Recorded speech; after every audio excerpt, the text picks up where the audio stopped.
No, because you have rebelled against the Lord. You had something, Apostle Gabar? Yeah, this might be a good precept for the beasts that Apostle Paul had to face. 2 Peter 2:12, it says, "But these as natural brute beasts." Yeah, that's the spirit. "But these as natural brute beasts, made to be taken." Yeah, because really, if you look at the beasts in the forest, what happens? Eventually, the hunter comes and hunts them down and made to be taken. Whether they're taken by their own, because you have the different animals of prey, and they prey upon other animals, or whether they're taken by people that hunt them. You know, and that's how Jake is out here. These fake Israelites too. They're natural brute beasts, like Sakari. Yep. The Sakari flying monkey bunch. Yep. They're nothing but natural brute beasts. You know, like it says, made to be taken. So they were specifically made to be taken. And then when the Lord take your ass, he gonna make an example out of you. That's right. You know, and then ensample. You know, the scripture speaks about ensamples to the flock. But these as natural brute beasts, made to be taken and destroyed, speak evil of the things they understand not. You know, like I said, I gave you an example. You know, Sakari is your main example right now. The nigga have no understanding, but he's speaking evil of things he doesn't understand. And shall utterly perish in their own corruption. All right? And shall receive the reward of unrighteousness, as they count it pleasure to riot in the daytime. Look up that word, riot. Because to bring it home, it's really talking about you scoffers and you scorners. The word riot there is trufa in the Greek, and it says softness, effeminate, luxurious living. I'll read it again. It says softness, you soft niggas. Effeminate, which really means no faith, luxurious living. So, like you look at Nate, like Nate tries to paint that picture of luxurious living in the Israelite world, you know. Going back to scripture, it says, they count it pleasure to riot in the daytime. Spots they are and blemishes, sporting themselves with their own deceivings while they feast with you, having eyes full of adultery that cannot cease from sin, beguiling unstable souls, and heart they have exercised with covetous practices. Cursed children. That's pretty much the point. But going back to the 12th verse, what does the scripture call them? Brute beasts. All right, so that links up with what the Apostle Paul, how he described those individuals as being beasts, you know? It might as well be animals. That's it. Yeah, because the animal that has no sense of direction. They have no instructions. They have no laws, statutes, and commandments to guide them. So they just, whatever is out there, that's what they do, you know? This is back in Isaiah 1:5. Why should you be stricken anymore? You will revolt more and more. The whole head is sick and the whole heart faint. You know, and that's why you see Jake out there. Pretty much, they believe that whatever they see in front of them, that's all they have. So if they can't get something, they have to take it from somebody else, because they're just in that state. You know. It says, from the sole of the foot even unto the head, there is no soundness in it, but wounds and bruises and putrefying sores. It's just like a person that's just all messed up. Their body's all jacked up. They're sick. That's how Jake is out there. You know, they're just like putrefying sores. Yeah, that's when you look up that word putrefying, it means like a canker. Right. Sore that gets worse and worse. Right, yep. And that's these niggas, man. They're just getting worse and worse. That's why they got to be, you know, got to be pretty much exterminated. Yeah, because it's left untreated, it just becomes worse. So it turns into a gangrene or something that kills, that infects the blood and it kills the body. And that's why the Lord said he's going to kill 2/3 of his people, which is, what is that, Zechariah? 13, Zechariah, the 13th chapter. 2 parts shall be cut off and die, but the third part will be brought through the fire. That is the elect. That's the best of the worst. of which we hope through faith that we're of that number. Yeah, and that's why the Most High has the equalizer out there, which is these cops, to put you in check. Because some of you guys, man, you got to be put down. You got to be put down like a wild animal. You got to be put down like a crazy dog and shit. You got to be put down.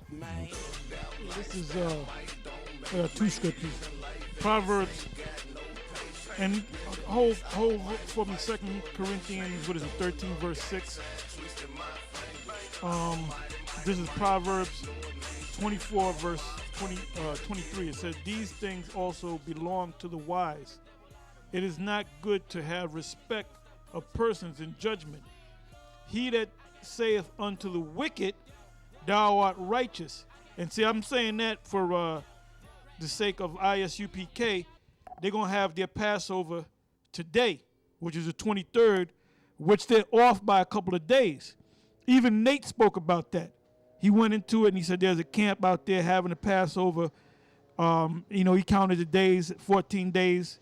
From the new moon, you count 14 days. The 14th day at evening is the Lord's Passover. But these guys are having it down there in Harlem. But on top of all that, which is wicked, because you're not obeying the Most High's word, you doing your own thing. Matter of fact, hold on deck, Romans, the 10th chapter. You know what I want. Not only are they having a big, with their Passover, which is a bootleg Passover, they're going to invite heathens up in there. Wicked ass heathens. What I mean by that is Sarnetta, Polite, all them guys that are into the black unconsciousness movement. I call it unconsciousness because they're unconscious, man. They couldn't come around me, man, because they're the enemy and they're wicked. And they're wicked because they rejected the Lord. They rejected the Most High. Because we done when Polite and Sarnigga came down, we told them the truth and they rejected it, man. So once they rejected, you supposed to have nothing to do with it, man. So go ahead and read that. 2 Corinthians 13. I'll start at 5. It says, "Examine yourselves whether you be in the faith. Prove your own selves. Know ye not your own selves how that Yahushua is in you, except you be reprobates." Verse 6. "But I trust that you shall know that we are not reprobates."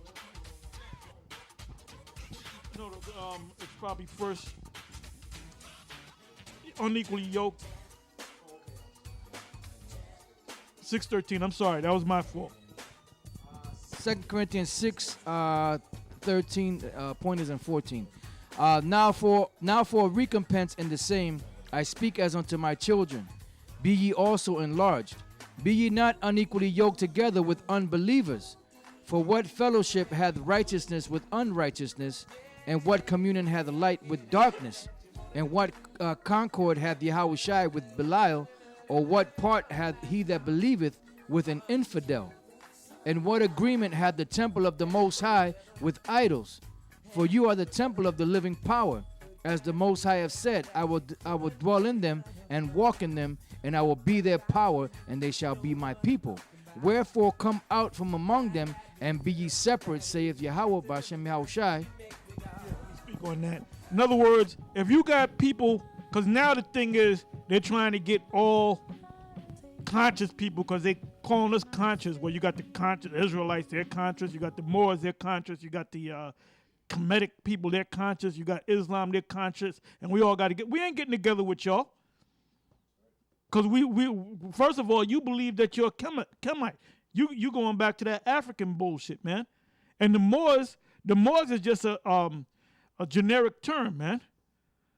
Over there in Spain, there's no such people as Moors. All right? Which goes back to Islam. The Most High ain't dealing with Islam. The Most High ain't dealing with Kemet. So we have no business dealing with them guys. If you got a guy that says he believes in some African god or some Egyptian pharaoh, we can't have no company with that dude, man. You got to be separate from that individual, man. So and you're gonna find out, man. You guys, you clowns that followed under Yohana, you're gonna find out, man. When the Most High destroys that whole thing, you're gonna be scurrying, man. You're going to be scurrying looking for the truth because you thought this man had the truth. And you're going to find out this man does not have the truth, man. The book of Ephesians, the 5th chapter, 10 to 11 verse, it says, proving what is acceptable unto the Lord, and have no fellowship with the unfruitful works of darkness, but rather reprove them. I mean, that explains itself. In other words, curse them out. Tell them that they're going off.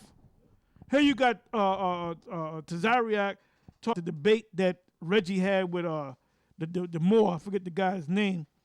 And he said, well, Reggie should just be a researcher. He should just be First of all, I don't give a damn what the fuck Reggie does, man. You know? First of all, he doesn't have the truth. You should have told him, first of all, you don't have the truth. Neither the Moors have the truth.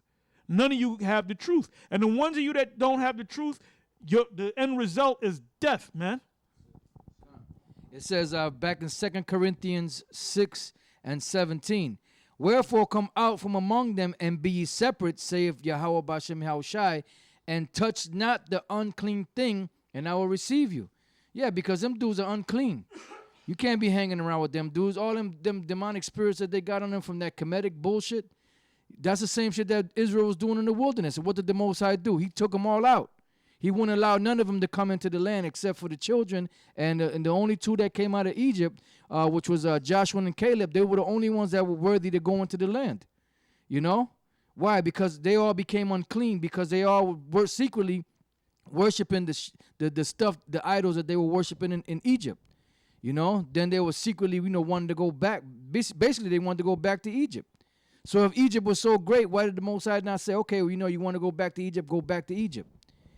He killed all those people. This is serious business, man. It says, and will be a father unto you, and you shall be my sons and daughters, saith the power Almighty, the Lord Almighty. This is Romans 10 and 1. Brethren, my heart's desire and prayer to the Most High for Israel is that they might be saved. For I bear them record that they have the zeal of the Most High, but not according to knowledge. For they being ignorant of the Most High's righteousness, and going about to establish their own righteousness, have not submitted themselves unto the righteousness of the Most High. And that's why you guys are keeping the Passover not on the right day. What is it, like the 17th day of the month? You know? Because you're going about to establish your own righteousness. Because if you held it during the week, you might not get as many people to come, and that's less money for you. So you're holding it on a day where it's more convenient for you. But what about what the Most High said? You care more about what your pockets than you care about the Most High. And they use Passover because, look, it's in the scriptures. That's why I said they go about to establish their own righteousness. And that's where the Most High is going to start dealing with you guys out there that call yourself leaders and are leading people astray. Yes, on the pastor. Okay. All right, so let me read on. It says, for Yahushua is the end of the law for righteousness to everyone that believeth. For Moses described the righteousness which is of the law, that the man which doeth those things shall live by them. And you being a teacher and a leader, matter of fact, you're supposed to be upholding the truth. You ain't supposed to be doing your own thing. You ain't supposed to be going out there holding the Passover whenever you want to hold it.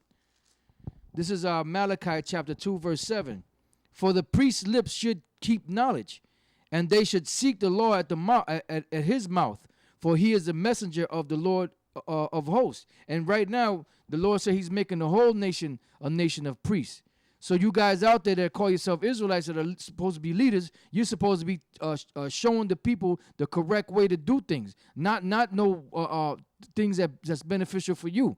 And a lot of you out there that's in the different camps, General Yohana, Nate, and the rest, Bubble Light Blackfish, Rakar from the GOCC, all you guys are teaching for filthy lucre's sake.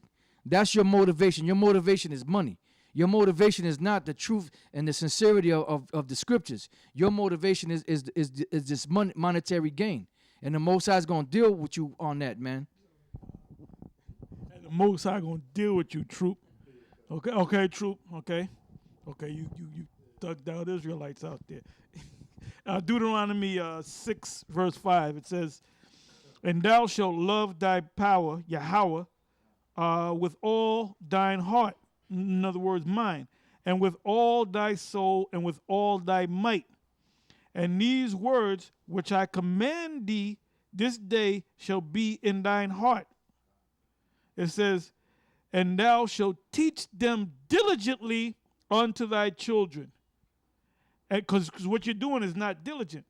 And shalt talk of them, the laws, when thou sittest in thy house, and when thou walkest by the way, and when thou liest down, and when thou risest up.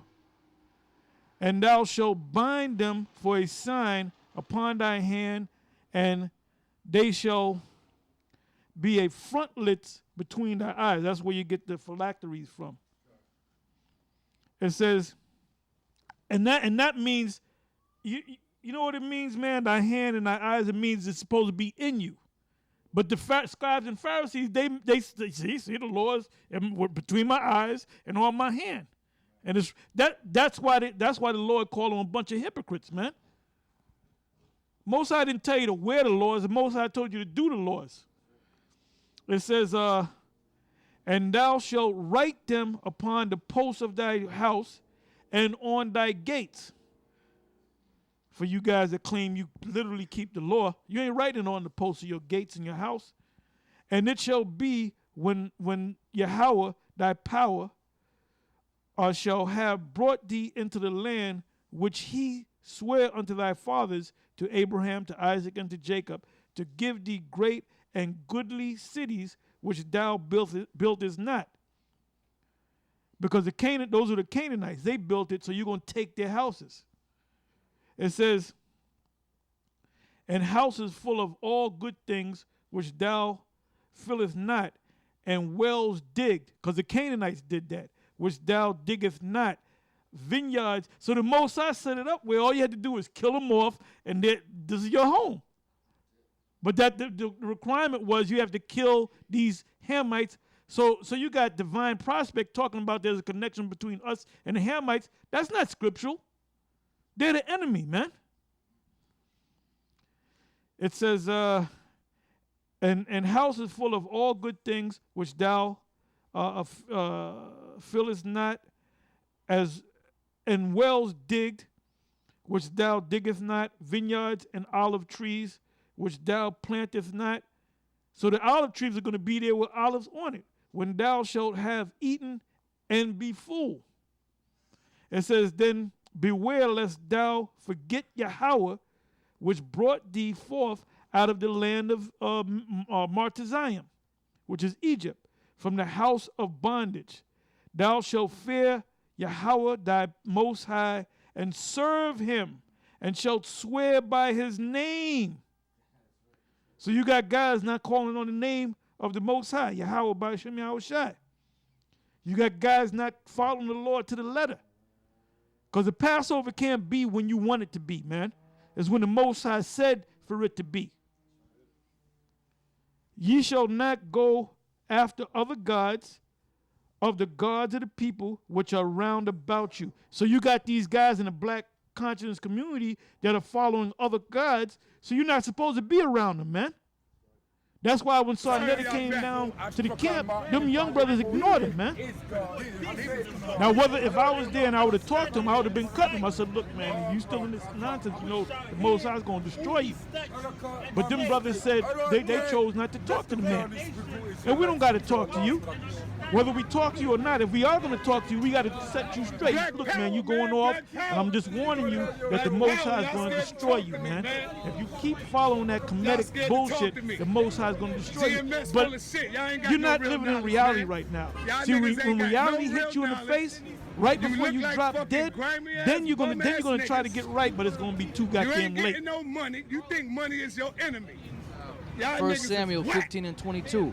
And Samuel said, hath the Lord as great delight in burnt offerings and sacrifices as in obeying the voice of the Lord Yahweh? Behold, to obey is better than sacrifice, and to hearken than the fat of rams. For rebellion is as a sin of witchcraft, and stubbornness is as iniquity and idolatry. Because thou hast rejected the word of the Lord, he hath also rejected thee from being king. Now this was spoken to Saul, but you know what? This applies to anyone that this applies to. The scriptures say rebellion rebellion is as a sin of witchcraft. And now what's the penalty for witchcraft or being a witch? Death. So you guys that's playing around with the word of the Lord's going to kill you, man.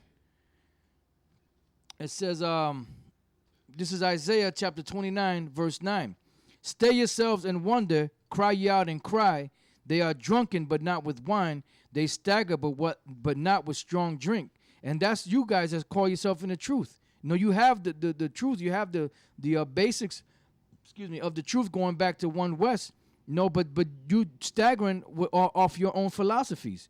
It says, for the Lord hath poured out upon you the spirit of deep sleep, and hath closed your eyes, the prophets and your rulers and the seers hath he covered. And the vision of all is become unto you as the words of a book that is sealed, which men deliver to one that is learnt, saying, read this, I pray thee. And he saith, I cannot, for it is sealed. And the book is delivered to him that is not learnt, saying, read this, I pray thee. And he saith, I am not learnt.